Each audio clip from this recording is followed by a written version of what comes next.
ఈరోజు మనం చూసామండి, నిన్న మొన్న మనం చూసాం. ఉదయం లేచిన దగ్గర నుంచి మొదలు పెడతారండి, అమరావతి మునిగిపోయింది, అమరావతి మునిగిపోయింది, అమరావతి మునిగిపోయింది.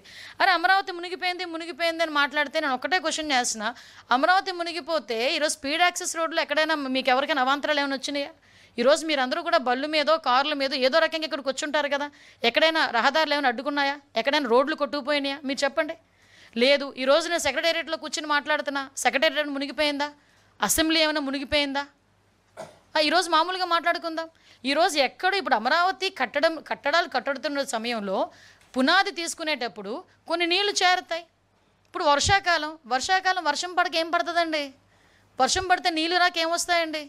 నీళ్ళు వచ్చినప్పుడు పునాదులు తీసినప్పుడు నీళ్ళు ఉంటగా నీళ్ళు ఆ పునాదుల్లోని కానీ ఆ చిన్న చిన్న గోతుల్లో కానీ నీళ్ళు రాకపోతే ఏమొస్తాయండి? 10 నుంచి 20 సెంటీమీటర్లు వర్షం పడేటప్పుడు నీళ్లు స్టాగ్నెంట్ అవ్వవా ఒక దగ్గర? దాన్ని బూచీగా చూపించి ఏకంగా ఈ క్వాంటమ్ వ్యాలీ దగ్గర ఇంత నీరు వచ్చేసింది అంత నీరు వచ్చేసిందని వైసీపీ మీడియాల్లోని వైసీపీ సోషల్ మీడియాస్లోని కొంతమంది చేత అబద్ధపు ప్రచారాలు. ఇతగాడెవడో సిద్ధార్థి సుభాష్ చంద్రబోస్ అంట, ఒకే ఒక్క వర్షం అమరావతి జలమయం. ఎక్కడి నుంచి పేపర్ తీసుకొచ్చి ఈరోజు ఆ ఫోటోలు పెడతారంటే నాకు అర్థం కాదు. ఈరోజు ఇలాంటివి సోషల్ మీడియాలో వేసి దీని గురించి అమరావతి కోసం 3 రిజర్వాయర్లు ఎందుకు, అమరావతిని ఒక రిజర్వాయర్గా కడితే పోలే, ఈ మూడు పంటల పండనేలా రిజర్వాయర్లు నీళ్లు పుష్కలంగా ఉండే కదా. అంటే ఇలాంటి ఒక రకమైన నెగిటివ్ యాంగిల్లో ప్రొజెక్ట్ చేయటం ఇది ఒక్కటే కాదండి. ఇలాగా ఒక మూకుమ్ముడిగా అమరావతి మీద దాడి చేశారు. ఈరోజు అమరావతి అనేసరికి ఒక ఆంధ్రప్రదేశ్ ప్రజల సెంటిమెంట్. ఆ అమరావతి రాజధానిగా ఉండాలని మహిళా రైతులు బయటకు వచ్చి సుమారుగా 5 సంవత్సరాలు పోరాటం చేసిన విషయం మర్చిపోయారా ఈ సోషల్ మీడియా బ్యాచ్? 5 సంవత్సరాల పాటు అమరావతిని రాజధానిగా కాదు 3 రాజధానులని జగన్మోహన్ రెడ్డి మాట్లాడితే అమరావతి సెంటిమెంట్ మాకు ఇక్కడ అమరావతి రాజధానిగా కొనసాగాలి అని కొన్ని వేల మంది మహిళా రైతులు ఆ రోజు బయటకు వచ్చి లక్షలాది మందిగా బయటకు వచ్చి ఒక పక్క పాదయాత్రలు చేసి ఈరోజు అమరావతిని సాధించుకునే పరిస్థితి. అటువంటి అమరావతి మీద మళ్ళీ బురద చల్లటం. ఈరోజు అమరావతి కట్టడానికి సెంట్రల్ గవర్నమెంట్ కూడా సపోర్ట్ చేసి ఫండ్ తీసుకొచ్చుకొని మనం అన్నీ కూడా అమరావతిలో ప్రతిదీ కూడా నిర్మాణం చేసుకోవాలని చెప్పి ఇటుక పేర్చుకుంటూ ఒకటి ముందుకెళ్తుంటే గౌరవ ముఖ్యమంత్రి గారు ఈరోజు అది చూసి ఓర్వలేక ఈరోజు అమరావతి మీద దుష్ప్రచారం చేయడానికి అమరావతి మునిగిపోతుంది, అమరావతిలో వాటర్ అన్నీ కూడా ఎవడో మాటలు రాస్తాడు, వాళ్ళు పొన్నూరు వైపు మలిచేశారని చెప్పేసి ఒకటి రాస్తాడు. అంటే అమరావతి మునిగిపోకుండా ఉండడానికి ఇంకొక డైవర్ట్ చేశారు. వీళ్ళే ఏదో వచ్చి కాలువలు తవ్వినట్టు, వీళ్ళే సిచ్యువేషన్లో వచ్చి కూర్చొని మాట్లాడినట్టు, అంటే ఏదో పేపరు పెన్ను ఉంది, కీప్యాడ్ ఉంది, మొబైల్ ఉంది, మా నచ్చినట్టు రాసుకుంటామంటే ఎలా అవుతుంది? మేము ఇలాంటి వాళ్ళ మీద కేసు పెట్టకూడదా? ఈరోజు ప్రజల్లో ఒక రకమైన ఆందోళన కలగదా? ఒక రకమైన అలజడి ఉండదా? ఒక రకమైన అభద్రతా భావం క్రియేట్ అవ్వదా? ఈరోజు నేనే చెప్తున్నాను, ఈరోజు మీరందరూ వచ్చున్నారు ఇక్కడికి, మీరందరూ ఎక్కడ కూడా బోట్లోనే రాలేదు, నీటిలో ఈదుకునే రాలేదు, కనీసం అనకూడదు కానీ మీ ప్యాంటు కూడా చిన్నది కూడా తడిచిన పరిస్థితి కూడా లేదు. ఎక్కడండి మునిగిపోయింది? ఈరోజు సెక్రటేరియట్లో మేము కూర్చొని మాట్లాడుతున్నా, సెక్రటేరియట్ మునిగిపోలేదు, మరి అమరావతి మునిగిపోయింది అని ఇలాంటి ఫేక్ ప్రచారాలు చేసినప్పుడు ఎలాగ ఈరోజు పేపర్లోని గట్ట కొంతమంది రాస్తున్నారు? నేను అందరి మీడియా వాళ్ళ గురించి మాట్లాడలే, స్పెసిఫిక్గా కొంత మీడియా ఏం జరుగుతుందంటే ఒక బురద జల్లే కార్యక్రమం మీదే ఉన్నారు.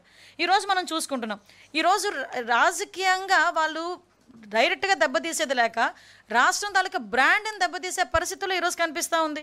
మరొకరు రాస్తారు విజయవాడలో విలయతాండవం చేస్తుంది అంటారు.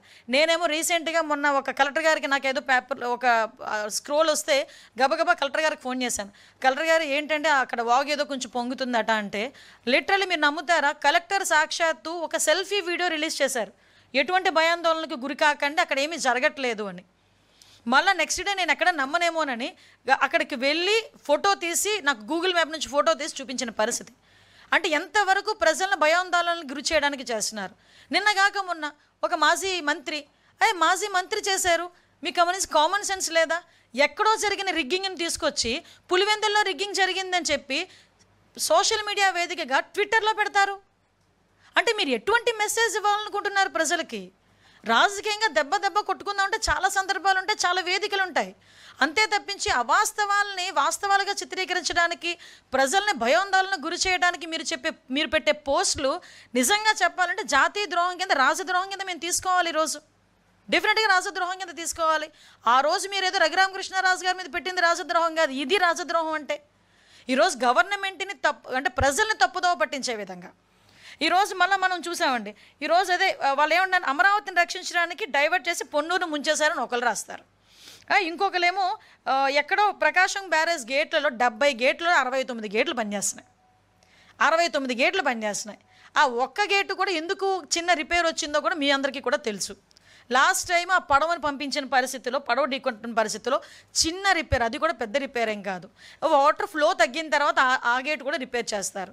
అంటే 70 గేట్లలో 69 గేట్లు పనిచేస్తూ ఉంటే ప్రకాశం బ్యారేజ్ గేట్లు పని చేయట్లేదని ఒకటి రాస్తాడు. ఏమనుకుంటారండి? ఆ బుడమేరు మళ్ళీ బుడమేరు వరదలు వచ్చేసి మళ్ళీ విజయవాడలోకి వాటర్ వచ్చేసిందని ఒకటి రాస్తారు. నేను ఎందుకు మాట్లాడుతున్నానంటే ఇప్పటికే ఇలాంటి వాటి మీద ఇలాంటి ప్రచారాల మీద అడ్డుకట్ట వేయాలి.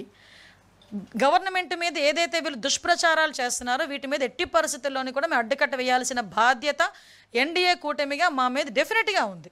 ఎందుకంటే వీళ్ళకి నిజంగా చెప్పాలంటే నేను చాలాసార్లు అంటాను, యాంటీ సోషల్ ఎలిమెంట్ అనాలో యాంటీ కాన్స్టిట్యూషనల్ ఎలిమెంట్ అనాలో తెలియదు జగన్మోహన్ రెడ్డిని. ఎందుకంటే నేను చాలా సందర్భాల్లో మేము ఏదో చెప్తా ఉంటే మీరు ఏమనుకుంటారంటే అస్తమానం ఎందుకు అతని గురించి మాట్లాడుతున్నారని మీరు మాట్లాడతారు. అంటే ఒక జాతీయ జెండాకి, ఒక స్వతంత్ర దినోత్సవానికి కూడా వాల్యూ లేకుండా చేసిన వాళ్ళని ఈ రకంగానే మాట్లాడతారు. ఆయన పందా ఇలాగే ఉంటుంది. ఆయన తాలూకా సొంత పేపర్లో ఇలాంటి రోజుకొక ఫేక్ న్యూస్. మొన్న నేనే మీకు చూపించాను.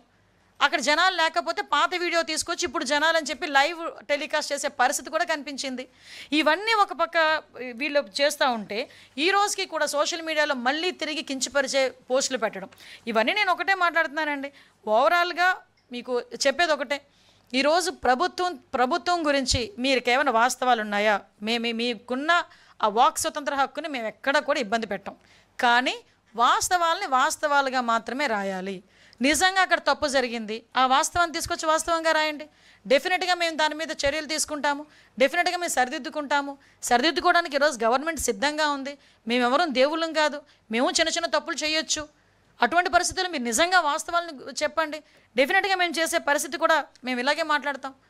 అంతే తప్పించి అవాస్తవాలను వాస్తవాలుగా చిత్రీకరించడానికి ఒక దండుపాలెం బ్యాచ్ లాగా కొంతమందిని బయటకు తీసుకొచ్చి ఇదే పనిగా సోషల్ మీడియాలో పోస్టులు పెట్టించి, సోషల్ మీడియాలో నోటుకొచ్చినట్టు మాట్లాడించి, తిరిగి మహిళల గురించి కించపరిచేటట్టు మాట్లాడించి, రెచ్చగొట్టే విధంగా మాట్లాడించి, ప్రజల్ని మభ్యపెట్టడానికో అభద్రతా భావానికి గురి చేయడానికో గనక ప్రయత్నం చేస్తే డెఫినెట్గా లీగల్గా మేము యాక్షన్ తీసుకుంటాం. ఇటువంటి సోషల్ మీడియా పోస్టుల మీద ఒక ఫ్యాక్ట్ ఫైండింగ్ కమిటీ కూడా మేము ఏర్పాటు చేసుకుంటాం. దాంతో భాగంగా వాళ్ళు ఇచ్చిన నివేదికల ఆధారంగా డెఫినెట్గా ఒక చట్టాన్ని కూడా తీసుకొచ్చి సోషల్ మీడియాలో అవాస్తవాలను వాస్తవాలుగా చిత్రీకరించడం ప్రయత్నించే ప్రతి ఒక్కరి మీద కూడా లీగల్గా చర్యలు ఉంటాయి. దయచేసి వీటి మీద అన్నిటి మీద కూడా మీరందరూ కూడా అలర్ట్గా ఉండాల్సిన అవసరం ఉంది. దయచేసి ఇంకో మాట చెప్పాలి. కొంతమంది అఫీషియల్స్ ఉన్నారు. ఈ అఫీషియల్స్ ఏం చేస్తున్నారంటే నిజంగా వాళ్ళకి రాజకీయంగా వాళ్ళు కొంచెం ముందుకెళ్ళాలి అనుకుంటే కనుక రిజైన్ చేసి వెళ్ళండి.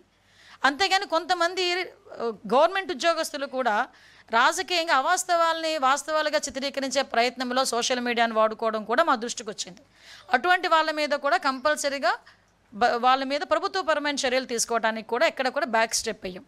ఈరోజు మహిళల భద్రత అన్నది మేము ఎంత టాప్ ప్రయారిటీ మేము తీసుకునే పరిస్థితి కూడా కనిపిస్తూ ఉంది.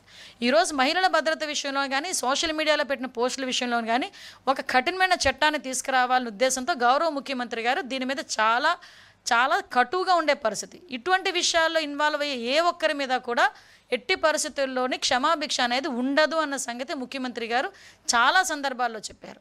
మహిళల మీదకి అడ్డగోలుగా వెళ్ళే ఎవరిని కూడా మేము మహిళల మీదకి అనుచిత వ్యాఖ్యలు చేసేవాళ్ళు కానీ మహిళల మీద ఈ రోజు వరకు మీరు చూశారు, గాంజాని అరికట్టగలుగుతున్నాం, డ్రగ్స్ని అరికట్టగలుగుతున్నాం, ఈరోజు క్రైమ్ రేట్ని తగ్గించగలుగుతున్నాం, ఉమెన్ ప్రొటెక్షన్ని పెంచగలుగుతున్నాం, శక్తి యాప్ ద్వారా చాలామంది మహిళలకు భద్రతా చట్టాల దృష్ట్యా మేము దగ్గర కాగలుగుతున్నాం. ఇవన్నీ కూడా మేము చేసుకుంటున్నాం. ఒకటే మీ అందరికీ తెలియజెప్తున్నాం, మళ్ళీ ఇలాంటి పరిస్థితులు వస్తాయి కనుక డెఫినెట్గా మేము కఠినమైన చట్టపరమైన చర్యలు కూడా తీసుకుంటాం. లాస్ట్ గవర్నమెంట్లో ఎట్లా ఫేక్ వార్తలు రాస్తే నోటీసులు ఇచ్చి చర్యలు తీసుకునేటట్టుగా జీవోలు కూడా తీసుకొచ్చారు వైసీపీ గవర్నమెంట్. ఆ జీవోలు ఇప్పటికీ జీవోలు కాదండి సార్, చట్టమే తీసుకొస్తామండి. జీవోని అయితే ఈరోజు మీరు ఉంచొచ్చు, రేపు మేము వేరే వాళ్ళు వచ్చిన తర్వాత జీవో క్యాన్సిల్ చేయొచ్చు. సో జీవోలు కాదండి, చట్టాన్నే తీసుకొస్తున్నాం. చట్టం తీసుకురావడానికి కూడా మేము రెడీగా ఉన్నాం.